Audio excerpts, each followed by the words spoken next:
क्या हो अगर मैं कहूं कि भारतीय पौराणिक कथाओं की सबसे बुरी माँ, मेरा मतलब है महारानी कैकेयी, असल में कोई लालची औरत थी ही नहीं। ये सुनकर तो कोई भी हैरान हो जाएगा। बिल्कुल। क्या हो अगर ये सच हो कि उसने अपने बेटे राम का वनवास किसी सत्ता के लालच में नहीं मांगा था, बल्कि राम की जान बचाने के लिए मांगा था। और इसके लिए उसने इतिहास की सबसे बड़ी खलनायक का बनना भी स्वीकार कर लिया। हाँ, तो आज हम उन सब चीजों की परतें उधेड़ने वाले हैं जिन्हें हम पारंपरिक भारतीय पारिवारिक मूल्यों के नाम पर बिल्कुल पत्थर की लकीर मानते आए हैं। सही कहा। और देखो, ये सिर्फ पौराणिक कथाओं तक ही सीमित नहीं है। बिल्कुल नहीं। हमारे आज के जो स्रोत है ना, वो हमें एक ऐसे समाज का आईना दिखाते हैं जहां एक तरफ तो भावनाओं का इतना बड़ा समंदर है कि एक पिता अपनी बेटी की विदाई पर अपना सब कुछ लुटा देता है। हाँ, और दूसरी तरफ बच्चों की परवरिश के ऐसे क्रूर और सख्त नियम हैं जो किसी को भी चौंका सकते हैं। ठीक है, तो आइए इसे डिकोड करते हैं। हमारे इस विस्तृत अध्ययन का मिशन आज यही है। हमें ये समझना है कि हमारे समाज में जहाँ एक और रिश्ते इतने नाजुक और भावुक हैं, वहीं दूसरी ओर अनुशासन के नाम पर इतनी कठोरता क्यों है। यहाँ जो बात सबसे दिलचस्प है वो ये है कि हम अक्सर भारतीय परिवार को एक बहुत ही सीधी और सुलझी हुई इकाई मान लेते हैं, है ना? हाँ, हम तो यही सोचते हैं कि सब कुछ बहुत परफेक्ट है। लेकिन जब हम इन स्रोतों के पन्नों के भीतर जाते हैं तो हमें शक्ति, डर और माया यानी भ्रम, इसका एक ऐसा त्रिकोण मिलता है जो हर रिश्ते को चला रहा है। चलिए फिर इस त्रिकोण के सबसे भावुक हिस्से से शुरू करते हैं। हमारे पहले स्रोत में एक बेटी की विदाई का जो दृश्य उकेरा गया है, वो किसी भी इंसान को झकझोर सकता है। बहुत ही मार्मिक वर्णन है वो। सच में। इसमें एक गरीब पिता का जिक्र है जो अपनी जिंदगी की एक एक पाई अपनी बेटी की शादी के उस एक दिन पर खर्च कर देता है। स्रोत कहता है कि शादी के दिन बेटी तो किसी रानी की तरह सजी होती है। हाँ, बिल्कुल रानी की तरह। लेकिन वो पिता, वो इतना खोया हुआ और डरा हुआ है कि वो खुद के कपड़े बदलना तक भूल जाता है। मतलब ये सिर्फ पैसे खर्च करने की बात नहीं लग रही मुझे, या कुछ और ही गहरा मनोवैज्ञानिक दबाव काम कर रहा है। देखिए, अगर हम इसे समाज शास्त्रीय नजरिए से देखें ना, हाँ, तो ये सिर्फ एक पिता का अपनी बेटी को विदा करना नहीं है। तो फिर ये क्या है? ये असल में एक पिता द्वारा अपनी जिंदगी भर की कमाई, अपनी सामाजिक प्रतिष्ठा और अपने सबसे बड़े गर्व का एक अनजान परिवार को हस्तांतरण है। ओ, हस्तांतरण, ये शब्द बहुत भारी है। बिल्कुल। पिता के मैले कपड़े और बेटी का रानी जैसा रूप, ये एक बहुत बड़ा प्रतीक है। ये दिखाता है कि पिता ने अपना खुद का अस्तित्व मिटाकर उस बेटी के नए जीवन की नींव रखी है। बाप रे। और उसका डर क्या है? उसका डर वो अनिश्चितता है कि क्या ये नया परिवार, ये ससुराल, उसकी बेटी को वो सम्मान देगा, वो सम्मान जिसके लिए उसने अपनी पूरी जिंदगी गिरवी रख दी है। और पता है, ये डर बेबुनियाद भी तो नहीं है। हमारा स्रोत दहेज के उस भयानक दबाव को बहुत स्पष्ट रूप से सामने लाता है। हाँ, वो हिस्सा काफी परेशान करने वाला था। मतलब लड़के वाले घर गिरवी रखने के बाद भी संतुष्ट नहीं होते। मुझे लगता है कि यही वो जगह है जहां से समाज में ये जहरीली सोच पनपती है कि बेटियां बोझ हैं। बिल्कुल सही पकड़ रही हैं आप।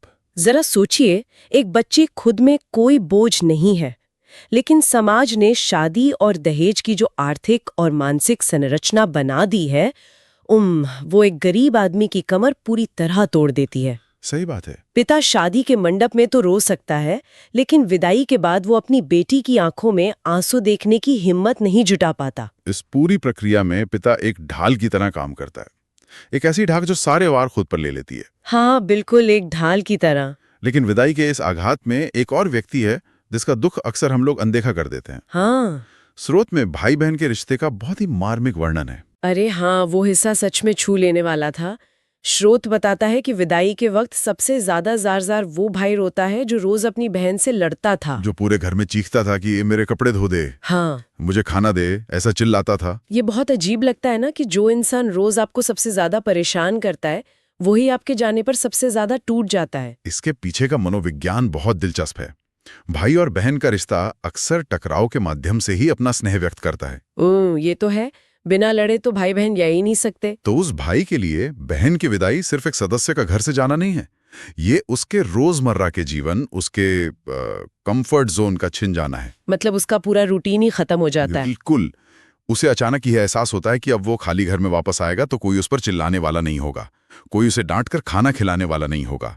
ये एक बहुत बड़ा निर्वात, एक वैक्यूम पैदा कर देता है। और दूसरी तरफ देखें तो उस लड़की के लिए भी ये एक भयानक बदलाव है। जो लड़की अपने मायके में शेरनी की तरह निडर होकर रहती थी, अपनी हर बात मनवाती थी, वही लड़की ससुराल की दहलीज पार करते ही सहम जाती है, एकदम शांत हो जाती है। स्रोत में एक बहुत ही आदर्श स्थिति की कल्पना की गई है कि सास ससुर को बहू को अपनी बेटी मानना चाहिए और बहू को उन्हें अपने माता पिता। लेकिन सच बताइए, क्या असल जिंदगी में ये इतना आसान है? बिल्कुल नहीं, ये इतना आसान नहीं है। अगर ऐसा नहीं होता तो वो ससुराल उस लड़की के लिए किसी जेल से कम नहीं होता। और यही वो बिंदु है जो हमें आज की चर्चा के दूसरे सबसे अहम और शायद सबसे विवादास्पद हिस्से की ओर ले जाता है। हाँ, वो परवरिश वाला हिस्सा। समाज जानता है कि बाहरी दुनिया यानी ससुराल अक्सर कठोर और निर्दयी हो सकता है, ये कोई रहस्य नहीं है। और इसी भयानक डर से बचने के लिए माता पिता एक बहुत ही अजीब रास्ता चुनते हैं। क्या रास्ता? वे खुद ही कठोर बन जाते हैं। यह एक बहुत ही शानदार कड़ी है, क्योंकि यह उस डर और उस दबाव की व्याख्या करता है जिसकी वजह से माता पिता बच्चों की परवरिश में बेहद सख्त हो जाते हैं। बिल्कुल। अब यहाँ से हमारे स्रोत एक ऐसे पारंपरिक दृष्टिकोण की तरफ मुड़ते हैं जो आज के समय में बहुत ही चौंकाने वाला लग सकता है।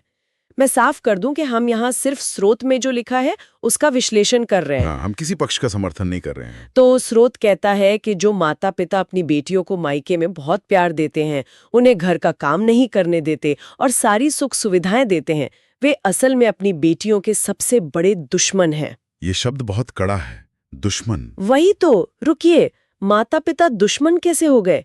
ये तो बहुत ही अजीब और परेशान करने वाला तर्क है यार। देखो, अगर आप इसे आज के चश्मे से देखेंगे तो ये सच में बहुत अजीब लगेगा, लेकिन उस पुरानी विचारधारा के नजरिए से सोचिए।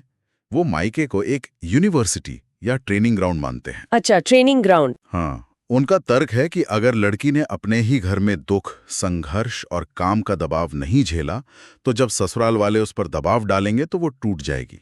तो वो उसे पहले से ही तपाना चाहते हैं। बिल्कुल। उनका मानना है कि उसे घर पर ही कठोर बना देना चाहिए ताकि बाहर की दुनिया से नुकसान न पहुंचा सके। लॉजिक तो है, लेकिन इस कठोर बनाने के चक्कर में स्रोत जिस भाषा का इस्तेमाल करता है वो मुझे बहुत खटकती है। आप किस हिस्से की बात कर रही हैं? इसमें एक अरबपति परिवार की लड़की का उदाहरण दिया गया है। स्रोत के अनुसार ससुर ने उससे मेहमानों को पानी पिलाने के लिए कहा, तो लड़की ने सिर्फ इस बात पर तलाक दे दिया। हाँ, क्योंकि उसे लगा कि ये नौकरों का काम है। यहाँ तक तो बात समझ आती है कि शायद लड़की का रवैया गलत था, लेकिन इसके बाद स्रोत आज की आधुनिक स्वतंत्र लड़कियों की तुलना चाइना मॉडल से करता है। ये तुलना काफी अजीब थी। अजीब। ये कहता है कि ये चाइना मॉडल कभी भी बिगड़ सकते हैं और अब ब्रांडेड बहू यानी संस्कारी बहू नहीं मिलती। वेट, ब्रांडेड बहू।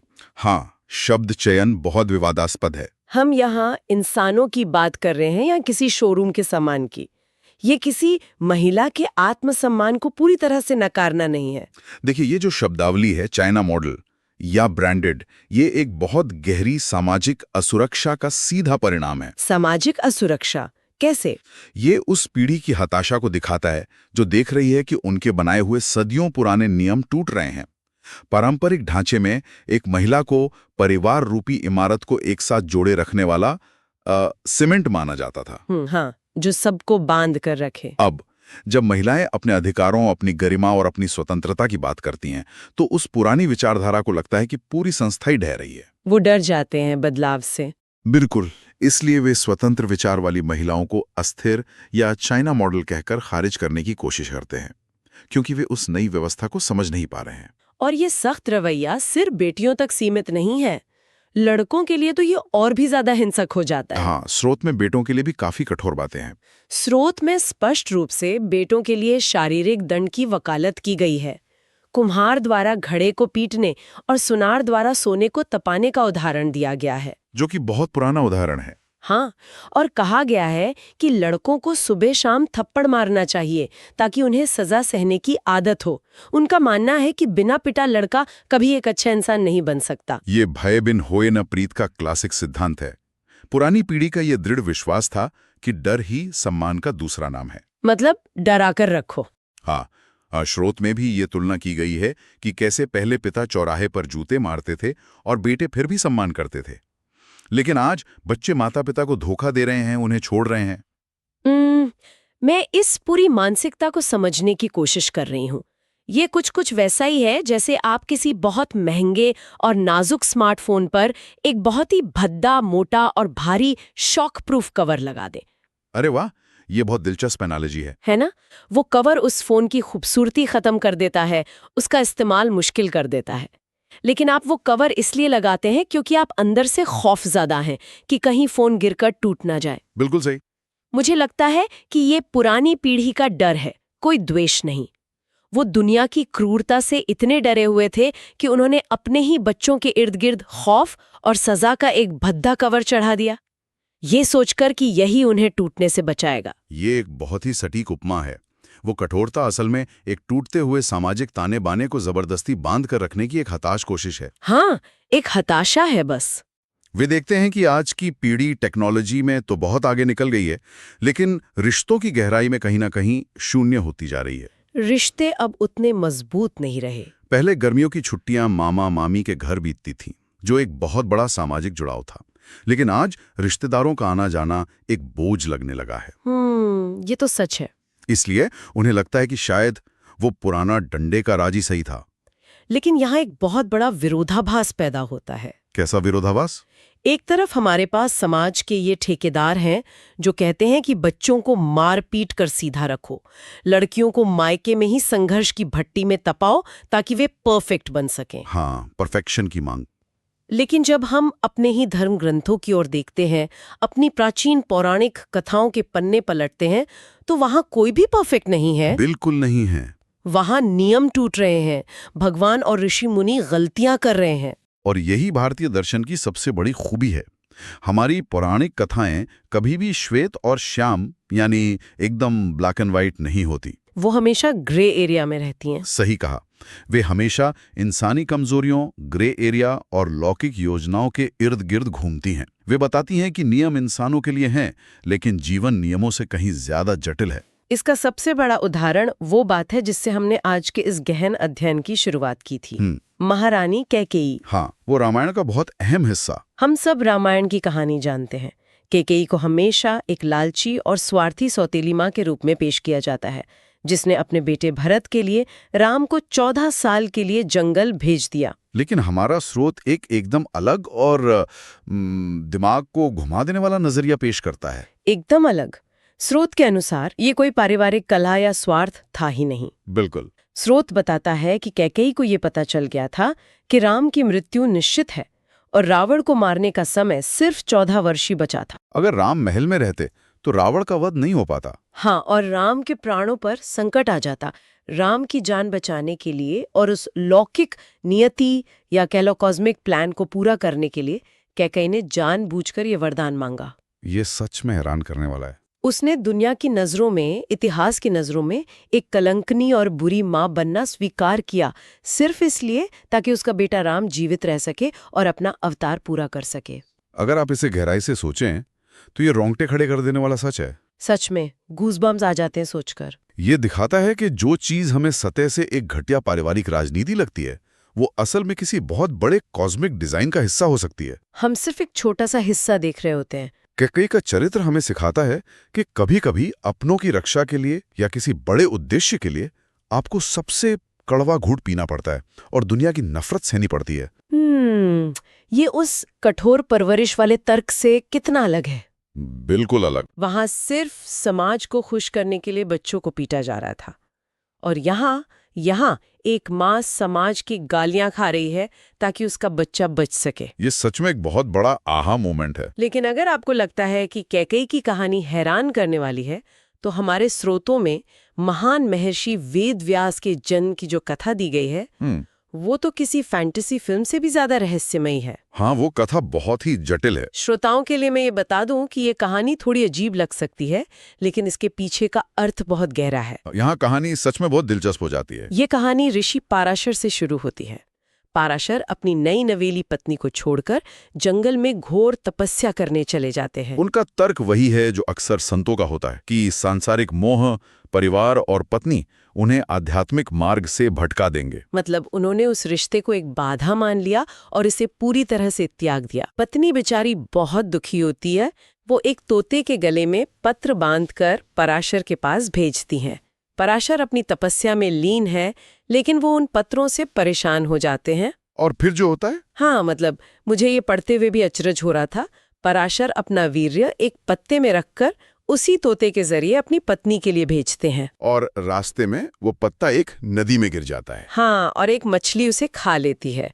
आगे चलकर एक मछुआरा उस मछली को पकड़ता है और उसके पेट से 2 इंसानी बच्चे निकलते हैं, एक लड़का और एक बेहद सुंदर लड़की जिसका नाम सत्यवती रखा जाता है। देखो, ये पूरी घटना सुनने में किसी जादुई यथार्थवाद या कहें कि मैजिकल रियलिज्म जैसी लगती है। बिल्कुल फेरी टेल जैसी। लेकिन प्राचीन ग्रंथों में इस तरह के रूपकों और प्रतीकों का बहुत इस्तेमाल होता है। ये प्रकृति और नियति के काम करने का तरीका है। वो कैसे? और पाराशर ने सोचा कि वो अपनी भावनाओं और अपने भौतिक शरीर को पूरी तरह से नियंत्रित कर सकते हैं, लेकिन प्रकृति ने उनके उस अंश को एक अलग ही दिशा में मोड़ दिया। और असली कहानी तो इसके बाद शुरू होती है। समय बीतता है, सत्यवती बड़ी हो जाती है और उसी नदी में नाव चलाती है। हाँ। एक दिन वही महान ऋषि पाराशर, जो सांसारिक मोह छोड़कर गए थे, कहीं जाने के लिए सत्यवती की नाव में बैठते हैं। और फिर क्या होता है? वो सब भूल जाते हैं। वो उस लड़की की सुंदरता पर इस कदर मोहित हो जाते हैं कि अपना सारा ज्ञान, सारी तपस्या भूल जाते हैं। सत्यवती उन्हें बार बार याद दिलाती है कि हे ऋषिवर, आप एक संत हैं, ये दिन का समय है, नदी के किनारे मेरे पिता सब देख रहे हैं। और सबसे बड़ी बात वो क्या याद दिलाती है? हाँ, सबसे बड़ी बात वो याद दिलाती है कि वो खुद उन्हीं के अंश से जन्मी है, यानी वो उनके लिए एक पिता समान है। लेकिन पाराशर कुछ भी सुनने को तैयार नहीं होते। वो पूरी तरह से माया के वश में थे। वो अपनी तपस्या के बल से पूरी नदी पर एक घना कोहरा, एक धुंध बना देते हैं और सारे सामाजिक और नैतिक नियम तोड़कर सत्यवती के साथ संबंध बनाते हैं। और इसी रहस्यमयी मिलन से जन्म होता है महर्षि वेदव्यास का, जिन्होंने महाभारत और पुराणों की रचना की। ये कहानी मानवीय मनोविज्ञान और माया का शायद सबसे गहरा और अचूक विश्लेषण है। माया का विश्लेषण? हाँ, माया सिर्फ कोई जादू नहीं है। ये वो भ्रम है जो सबसे बड़े ज्ञानियों के अहंकार को चकनाचूर कर देता है। पराशर को ये अहंकार था कि उन्होंने वासना और मोह को जीत लिया है। इसीलिए उन्होंने पत्नी को छोड़ा था। बिल्कुल, उन्होंने अपनी पत्नी को इसलिए छोड़ दिया था क्योंकि वो पवित्र रहना चाहते थे। लेकिन माया ने उन्हें उसी वासना के जाल में एक नाव पर फंसा दिया। और वो भी ऐसी स्थिति में जहाँ हर सामाजिक नियम उनके खिलाफ था। सही कहा। ये बहुत ही विडंबनापूर्ण है ना। एक ऋषि जो समाज को नियम सिखाता है, वो खुद एक धुंध बनाकर अपने ही नियम तोड़ रहा है। ये कथा चीख चीख कर इन्हें स्थापित करती है कि महान से महान इंसान चाहे वो कितनी भी तपस्या कर ले, मानवीय कमजोरियों और प्राकृतिक प्रवृत्तियों से अछूता नहीं रह सकता। कोई भी परफेक्ट नहीं है। माया हर किसी के लिए मैदान को बराबर कर देती है। बुद्धि और ज्ञान हमेशा मूल प्रवृत्तियों पर हावी नहीं हो सकते। तो अगर हम इन सारी बातों को एक साथ रखकर देखें तो ये एक बहुत ही अजीब तस्वीर पेश करता है। कैसी तस्वीर? एक तरफ हमारे पास आज के समाज के वो सख्त नियम हैं, जहां एक पिता अपनी बेटी को विदा करते हुए अपनी पूरी जिंदगी लुटा देता है। जहां माता पिता एक अनजाने डर से अपने ही बच्चों को कठोर बनाने के लिए उन्हें प्रताड़ित करते हैं। हाँ, डंडे के जोर पर। जहां लड़कियों को ब्रांडेड और चाइना मॉडल के खांचों में बांटा जाता है ताकि समाज का ढांचा न टूटे। और दूसरी तरफ हमारे अपने ही महाकाव्य है, हमारी जड़ें हैं, जहां सब कुछ अलग है। जहां कैकेयी जैसी माँ समाज के नियमों की धज्जियां उड़ाकर एक बहुत बड़ा लौकिक उद्देश्य पूरा करती है। और यही इन दोनों के बीच का सबसे बड़ा टकराव है। ये एक बहुत ही महत्वपूर्ण सवाल खड़ा करता है। क्या सवाल? आधुनिक या कहें कि पिछली कुछ पीढ़ियों का समाज सब कुछ कंट्रोल करना चाहता है। वो चाहता है कि हर बच्चा एक मशीन की तरह परफेक्ट निकले। हाँ, कोई गलती ना करे। लेकिन हमारे प्राचीन ग्रंथ हमें बताते हैं कि परफेक्शन या पूर्णता एक मिथक है। जीवन नियमों से नहीं, बल्कि परिस्थितियों, भावनाओं और कभी-कभी माया के अप्रत्याशित झटकों से चलता है। जरा सोचने वाली बात है अगर हम सोचें कि अगर हमारे महाकाव्यों में बड़े-बड़े ऋषि मुनि भारी गलतियां कर सकते हैं, अगर उनके नियम तोड़ने से, उनके उस पाप या भ्रम के मंथन से वेद व्यास जैसे महान रचनाकार का जन्म हो सकता है, जिसने हमारे पूरे इतिहास को लिपिबद्ध किया, तो फिर आज का समाज अपनी इस नई पीढ़ी से बिना कोई गलती किए जीने की उम्मीद क्यों करता है? ये एक बहुत ही विचारणीय बिंदु है। मेरा मानना है कि गलतियां विकास का हिस्सा हैं।